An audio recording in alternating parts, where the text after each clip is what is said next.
Coba sebelum pelajaran kita mulai, ketua kelas tolong dipimpin berdoa. Sebelum pembelajaran kita kali ini dimulai, alangkah baiknya kita berdoa sesuai kepercayaan masing-masing. Berdoa di dalam hati dimulai. Berdoa selesai.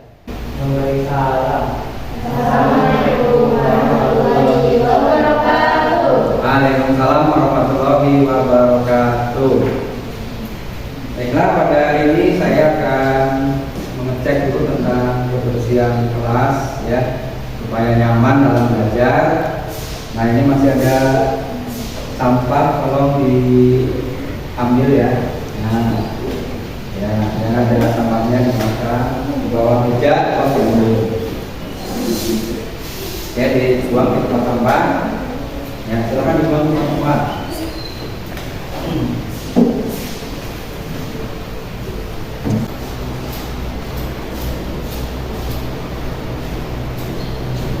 Nah, kalau seperti ini kita kelasnya nyaman, nanti belajar pun juga akan nyaman.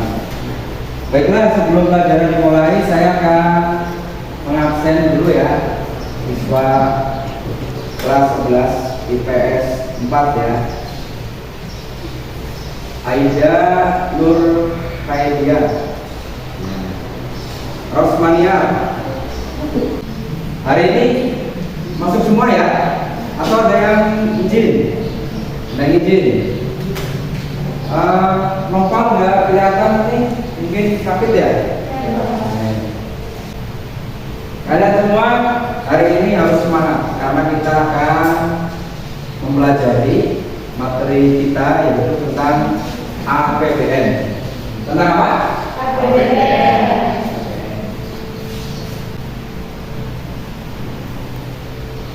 Jadi APBN itu singkatan, ada yang tahu singkatan APBN? Anggaran? Ya. Anggaran, pendapatan, dan belanja negara di Indonesia atau APBN. Isinya apa sih? Berarti kalau anggaran itu isinya adalah berapa besar pendapatan dan pengeluaran suatu negara. Saya akan memberikan materinya pada hari ini adalah tentang APBN. Kita harus tahu dulu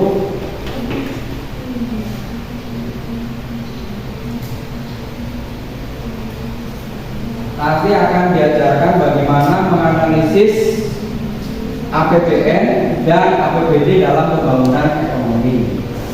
Jadi salah satu tujuan penyusunan APBN dan APBD itu adalah untuk apa? Untuk membangun secara ekonomi. Pembangunan ekonomi kan banyak banget, infrastruktur, jalan, jembatan. Nah, ini semuanya dibiayai oleh APBN, termasuk pendidikan. Pendidikan juga dibiayai oleh APBN. Kemudian kompetensinya adalah nanti akan kita jelaskan tentang pengertian APBN, fungsi dan tujuan APBN, menganalisis sumber-sumber penerimaan negara, jenis-jenis pengeluaran negara, mekanisme penyusunan APBN, pengaruh APBN terhadap perekonomian, dan menyajikan hasil kerja kelompok peserta didik mengenai analisis fungsi dan peran APBN selama 5 tahun terakhir dalam pembangunan ekonomi. Ini yang akan kita bahas nantinya ya. Materi saya nanti ada di link ya, ada videonya, ada modulnya. Jadi nanti kita akan buat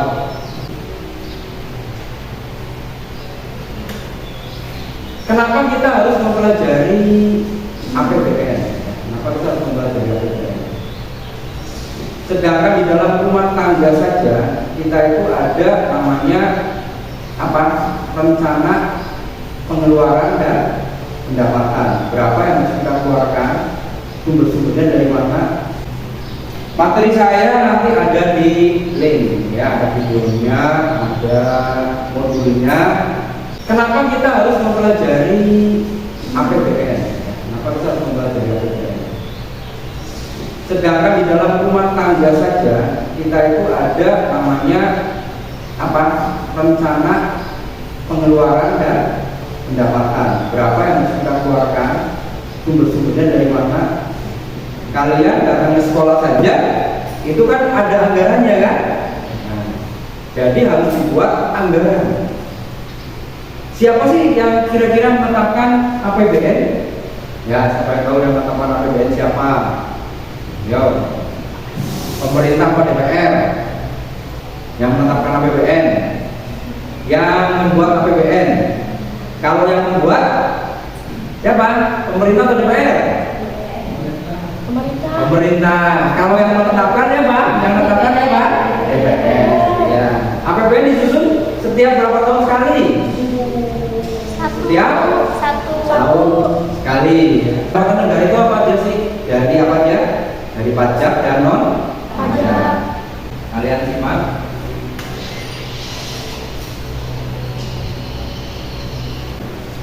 Nah, ini saya akan sebelumnya saya bagi ke dalam kelompok dulu ya. Baik kelompok pertama nanti disusun misalnya. Nah, ini kalau disatukan.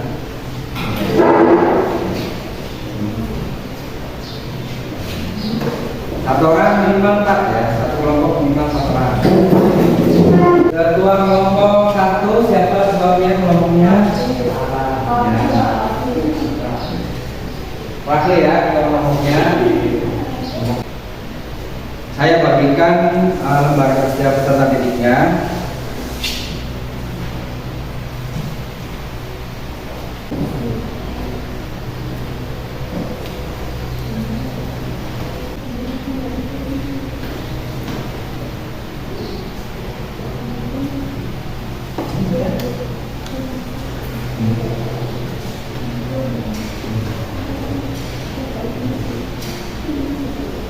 Ya silakan kelompok 1.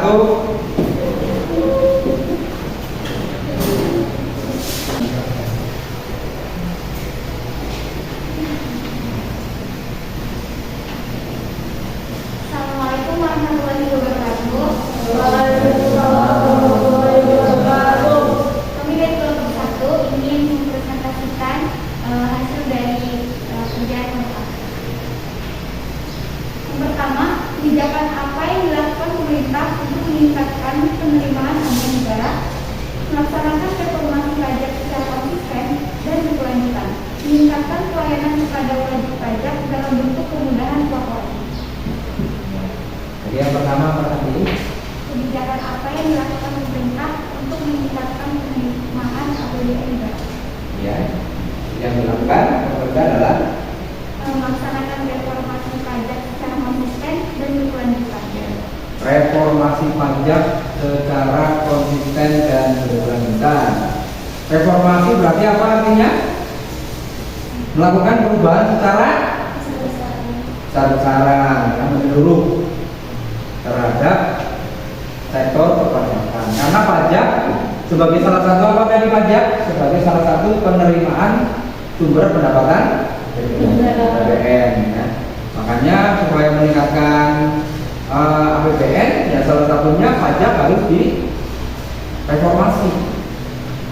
Bahkan sekarang baru-baru ini Presiden Jokowi itu menerapkan kebijakan pajak penghasilan 5 juta itu akan dikenakan pajak 5%. Ini lagi dicanangkan. Nah, kalau kemarin kan masih belum dikenakan. Kita beri tepuk tangan pada kelompok.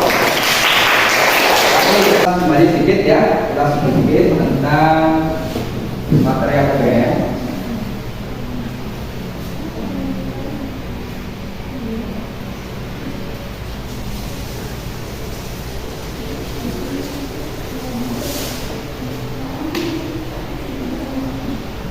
Setelah dilakukan presentasi, saya akan mengulas kembali.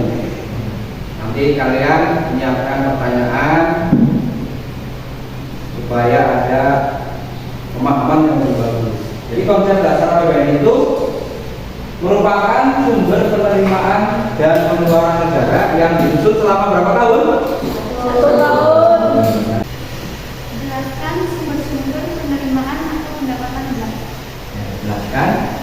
sumber pendapatan dan penerimaan negara.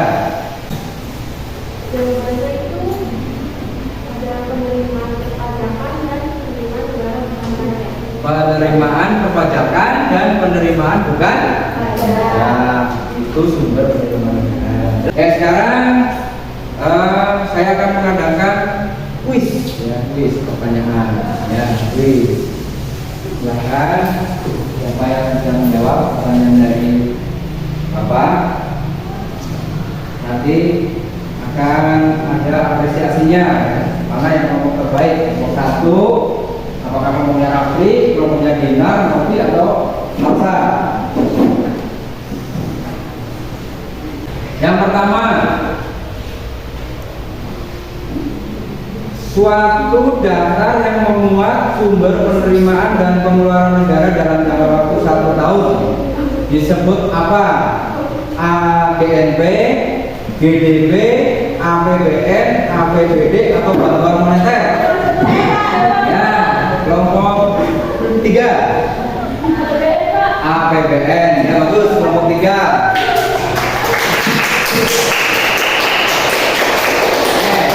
Pertanyaan kedua, tujuan APBN disusun oleh suatu negara pada tahun anggaran yang bersangkutan agar terjadi keseimbangan yang A. berimbang, B. stabil, C. dinamis, D. surplus, E. defisit. Ya, kelompok tadi kelompok 2 yang apa? Berimbang, supaya terjadi keseimbangan. Dapat kita. Baiklah, setelah saya lakukan evaluasi, ternyata kelompok yang paling baik jatuh di kelompok 2 atau 1 atau 3 atau 4 ya. Kelompok 2. Setelah saya hitung, poinnya 95. Jadi terima kasih sekali materi pada hari ini. Mudah-mudahan bermanfaat bagi kalian. Dengan mempelajari APBN, berarti kalian akan mempunyai rencana untuk pendapatan dan pengeluaran ke depannya ya.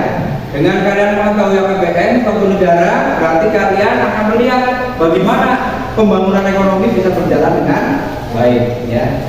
Itu adalah salah satu tujuan. Terus semangat, terus belajar ya, supaya kalian kedepannya bisa merencanakan, bisa memprioritaskan bagaimana melakukan pengeluaran yang terbaik dengan prioritas kebutuhan.